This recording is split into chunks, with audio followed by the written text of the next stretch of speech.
Now, if you're in our Facebook group, you would know that every single day we have PR Starter Pack students posting about their wins, big and small, and how it's been able to move their business, their revenue, their profit, their visibility, and most importantly, so that they can make a bigger impact.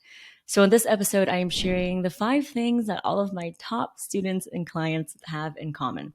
These are everyday small business heroes who are wearing all of the hats, people who are immigrants, people who have never done PR, people who traditionally have been cut out of the conversation. And they have been able to use the methods to be able to go bigger with their message. Because at the end of the day, your customers want to know more about you and they want to hear your why. And nothing says more than I am a leader than getting earned media.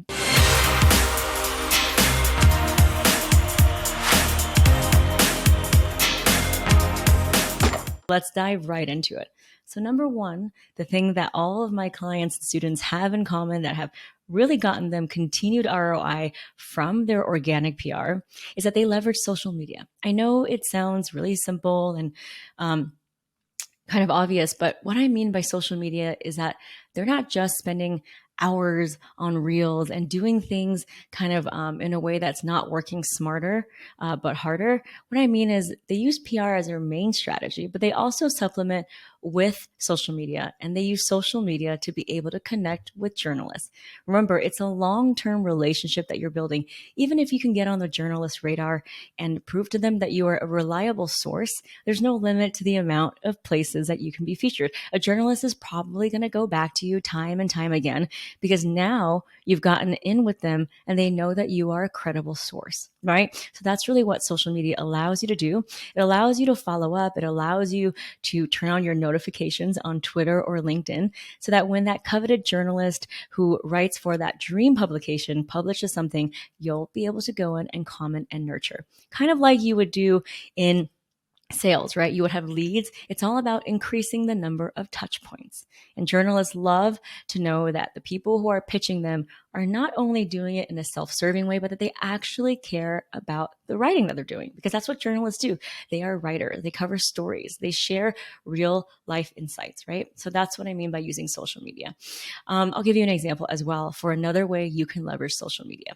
In my PR starter pack, I teach about how you can optimize your LinkedIn to get noticed by editors, because a lot of editors and writers also post on LinkedIn, and it's a great follow-up way to connect with them in the DMs. And there's a proper way to do that. I teach that in my PR starter pack. But first step is to optimize your LinkedIn so that you can get noticed, not only by your peers, but by journalists, right? And I have a whole training on that in the PR starter pack. And I'll give you an example. Dr. Noor, she is a first generation Bangladeshi American healthcare insurance consultant. And she is also a mom wearing all the hats. And she was able to use LinkedIn, taking the steps that she learned from the PR starter pack. And she went from not having any traction on LinkedIn, having maybe a couple hundred followers, and not really growing her LinkedIn, to having her post go viral the next day. She did a very simple poll, and she was able to leverage all of the LinkedIn tools in order to get the algorithm to get her post to be visible by so many people. And so even to this day, she was able to recount that her PR efforts started by this one simple thing, which is optimizing your LinkedIn profile, getting more visible, getting the algorithms to like you. And so that way you can appear in more people's feeds, right? She was able to then take her really optimized LinkedIn, which really put her best foot forward, to then connect with journalists. And anyone that sends you an email or an inbox in the DMs, I know that you look at their profile first, right? So nothing says that you're a credible industry authority, that you have something of value to say, than an optimized social media profile. So that's what I mean by leveraging social media. I'll give you another example. The DMs are a powerful way to connect with journalists. And look, not every journalist is someone that wants to be DM'd and cold pitched. In fact, they'll tell you on their social media, please do not DM me, or DMs open. And so obviously you would take the route of DMing them if they're open to it, right? Just like anyone would be. So for the journalists who are open to it, it's a great way to connect with them and follow up, because it's not only adding them to your network. But in the DM, you can also say, hey, I wrote you an email on Tuesday with this subject line, sharing these insights. And if you haven't gotten it, let me know. So it's a very simple and no pressure way to remind them to check their emails, because journalists get flooded with emails.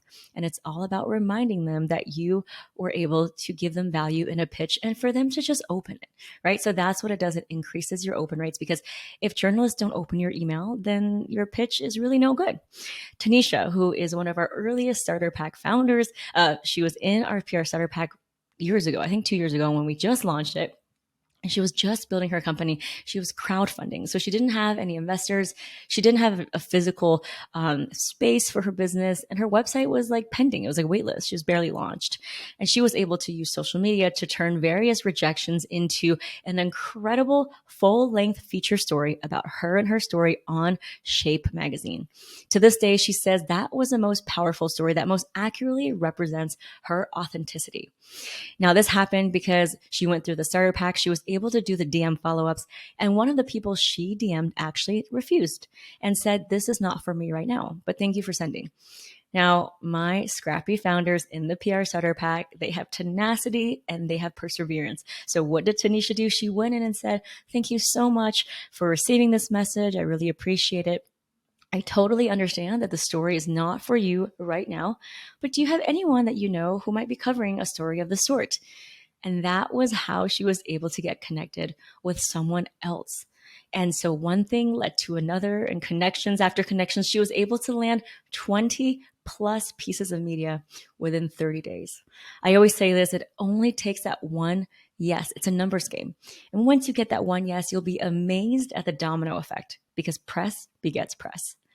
Another thing that all of my successful PR starter pack customers have in common is that they embrace specificity, right? And sharpening their message. I always say that if you speak to everyone, then you speak to no one. And you don't want to speak very fluffy in general, because we're not able to compete with some of the top experts in our field. So how do we get into the journalist inbox? By pitching them something that's very specific. So instead of pitching a very fluffy and general article about, why remote work is changing the world or something like that, or, the future of X, Y, and Z, you want to say something very specific. Maybe it's a demographic, or how the future of work is changing children, or future of work is changing, immigrant children or families or moms that live in this city versus that city, right? So you want to be specific, and think of it this way. Pitching is like peeling away the layers of an onion. The first layer, it's very obvious. Everyone's going to pitch that. But if you do the work to peel away the onion, it's going to sting a little bit. You're going to reveal the very juicy center. And that is the one that packs the most flavor and punch. And that's really what we need to get good at. And so in the starter pack, on this podcast, in my community, I'm all about getting you to keep sharpening away at your pitch. Because the more and more you know how to flesh out your message with specificity, the more the person on the other side of that receiving end is going to know exactly how you're going to be able to fit into their story, right? So that's really what I mean by using specificity. I'll give you an example. Years ago, I wrote a pitch for a founder who made non-alcoholic wines. So she made like a sparkling grape juice. And instead of writing a very obvious first layer of the onion story about why you should drink less alcohol, or it's healthier to, go for a non-alcoholic drink, kind of the very obvious things, she told me that there was this movement on social media called Sober Curious, and it was actually a hashtag. And then we found out through our pitch writing session that that was actually a trending hashtag, and that journalists were writing about it in Q1. Now, this was in 2020, right when the pandemic happened. So what did I do? I wrote a pitch for her about how the sober movement, people were dabbling in the Sober Curious movement, how that was going to survive a pandemic when everybody was drinking more than ever. Do you see how that's more creative, more nuanced, and more specific than a very general pitch that anyone would pitch would be like 3 reasons why you should drink less alcohol, right? So that's what I mean by peeling away the layers of the onion. And the more you do that, the better you're going to get, the more you're going to be able to find the best angle in every situation. And there's no shortage of them, I promise. Now, the third thing that all of my PR starter pack students and my customers who really just kill it in the PR game, they have in common is that they see PR as really the foundation for all of the other aspects of their business. So it's not about posting more on TikTok or doing more reels or writing more newsletters. They know that in order to get PR, they have to get super good at their message, a value driven conversation. And once they're really good at that message, that's going to create ripple effects. It's going to inform your content, your captions, your blog, your Instagram. So that's what I mean by it's not about adding PR as another thing on top of everything you're doing, but really starting off by knowing how to pitch in a newsworthy way to draw people into your world. And if a journalist resonates with it, I'm sure the rest of the world will do as well, because it's so much easier to just throw an ad out there or appeal to your customers with talking about the product specs and the features of your business. But it's much harder to sharpen away and clarify your message so that a journalist who will not buy your product will feel like you have a point of view. And remember, it's all about establishing you as an expert. And experts have point of view. It doesn't mean that you have an education that's more than other people or that there is a certification. There's no standard for what is an expert. And so that is the secret I want you to know, is that experts have a point of view and you can evolve that point of view. Dr. Nora Lee, I talked about with the Instagram, with the LinkedIn, how she started with hacking her LinkedIn and her post going viral. She was able to pivot her conversation as the pandemic continued, right? So she's a healthcare insurance consultant, but she was able to pitch something about vaccines. And all of a sudden, she became someone who gave commentary about vaccines. And then the Delta flight workers and how they, in order to board an airplane, had to get a vaccine. And so she was talking about that, right? And then when people were going back to school, she was pivoting her conversation. So all that to say is that you are an expert, you are worthy. There's no standard that you have to reach to be an expert, but experts have opinion and experts have point of view. That's really it.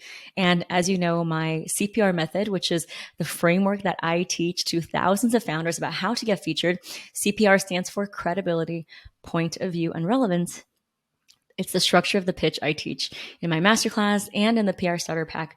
It's really around positioning you not as a business owner or someone that's selling something, but someone that has value to share an insight or a perspective, no matter how small. So that's what I mean by that. Really seeing the PR as the foundation for all of the other things that you do. It's not something that you add on to an already full plate, but it's really the priority. It's one of those 20% activities that's going to result in 80% of your ROI. Because remember, your ads and your reels, they don't have lasting power. They're not searchable. But one piece of earned media that's going to get the ball rolling, it's going to get SEO and credibility for life. And we're all about that sustainable business building. And that is why I teach the organic earned media methods on this podcast and in my masterclass. So another thing that you can leverage in terms of seeing PR as the foundation of your efforts is that if you're launching something, right, you can definitely use a press release and use that angle in order to get more traction. So what I mean by that is, like, if you're launching a product, or if you have an event, or if you have something that is kind of an announcement from your company, you can use PR in the form of issuing a press release to get it onto the news wires, where it will get distributed online and published and indexed on Google. And that will allow other media outlets to pick up on it. And it's going to create this viral circulosity where, I don't even know if that's a word, but it's going to create a viral loop where you're going to get SEO. People are going to pick it up. You can keep sending that press release in all of your blogs or newsletters. And it's just something that keeps getting you that ROI, right? So that's what I mean, is distributing a press release, which is a part of PR. And so that it doesn't just live behind, an Instagram account or a TikTok account that's not searchable. If you want more information about press releases and to see the winning press releases I have written, go to gloriachowpr.com/services. You'll be able to see how I write press releases and why they're so important and how they've all gotten national coverage. So that's what I mean by that. Now, the fourth thing that my PR Starter Pack members have in common that gets them such amazing press success is that they are adaptable, they're agile, and they try different messages and they always freshen up their angles.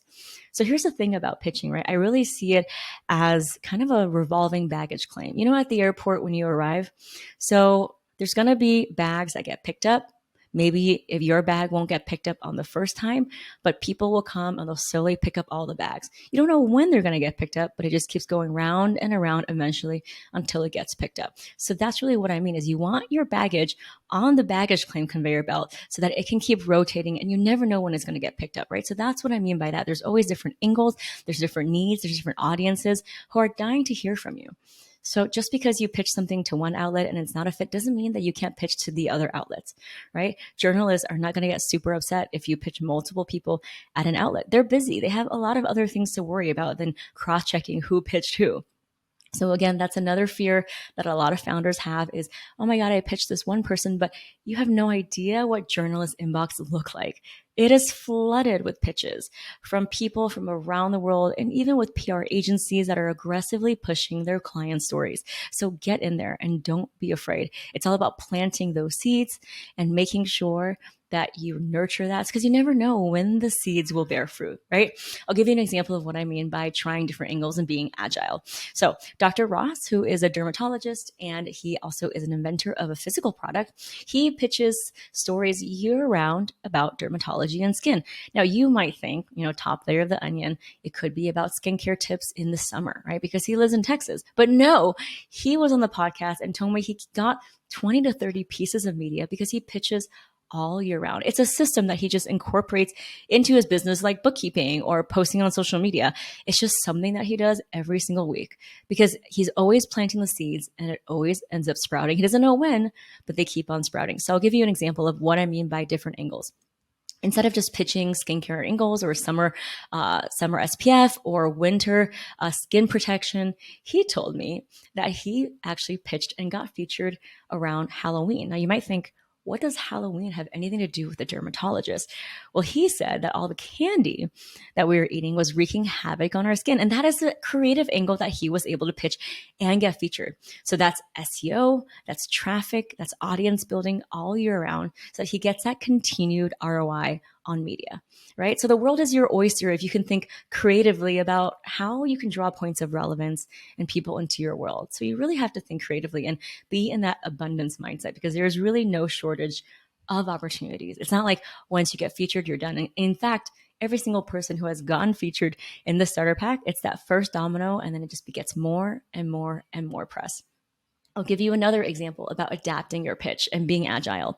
So Angela Engel, who's also been on this podcast, she's an incredible founder, a mom, and she is founder of Collective Book Publishing Studio, right? So she publishes authors on her platform and she has a big team. So she's doing all the things. If you want to hear her episode about how she got featured, go to episode 35. That's gloriachowpr.com/35.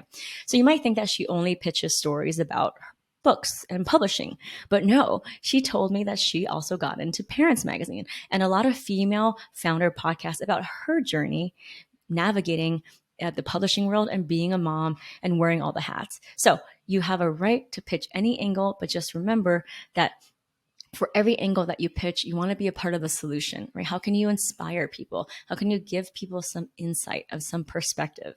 So now Angela has been on podcasts. She's been on publications for both publishing and non-publishing. And really, the sky is the limit for what she's going to pitch. Another example she actually gave me is that she got so good at pitching and using the CPR method, she was able to get one of her authors in her publishing studio. The authors that went through her that book who she published, she got this person really good media just by pitching this author, right? Because it all helps because she published the title. And it was around the time when the Uvalde, Texas mass shooting happened. So this author was sending workbooks to children in that area. And Angela was able to use that story and that angle about what was happening and the tragedy and how she was part of the solution by sending books and notebooks to children to heal them. And that was able to get them on a really big publication. So that's what I mean by making sure that you are part of the solution, that you are leading with your why at all times. The last thing that my PR Starter Pack members who are really rocking it in the PR game, what they have in common is that they understand that everything they want is on the other side of the send button. They understand that it's a numbers game and that rejection is a part of the game. Now, I know that it's difficult, right? As humans, we don't want to be rejected. But think about it this way. what is the upside and the downside to getting featured? You might get some rejections. You probably won't get any responses. But if you can just get that one yes, that one first yes that connects you with a journalist, you're going to learn so much from the process: how to talk to the journalist, how to give an interview. You're going to be able to connect with that person, add that person to your LinkedIn, have that person as a contact for life and nurture that relationship.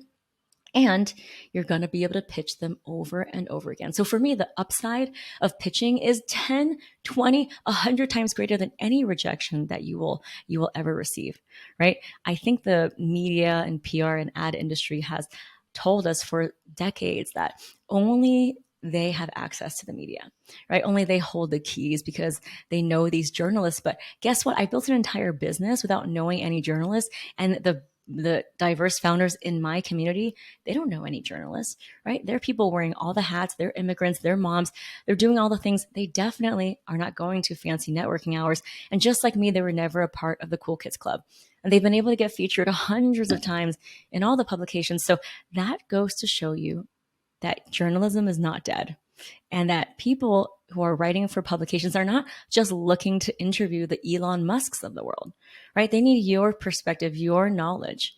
So remember to always lean into an abundance mindset, because that energy will capture the attention of the next person, right? It's all about that energy. I really believe in that. And I know it might sound a little woo woo, but the founders who get press success, it's not the founders who have, like millions of dollars who have fundraised, or someone who's just making candles in their garage. It's really about what they believe is possible.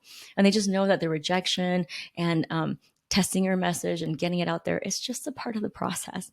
And once you know that a rejection is really not going to bother you, you become invincible. That's how I was able to build my business, by literally cold calling hundreds of newsrooms, by dialing the operator and not having a single journalist in my contact book, because I never studied journalism. I was in the US government. I was working in government, completely different, right? So as an outsider, I can definitely say that everything you want is on the other side of the send button. So my question to you is, what are you doing this week? Whether it's one tiny little small action that you're doing, or maybe two or three, that's going to move the needle for your business, right?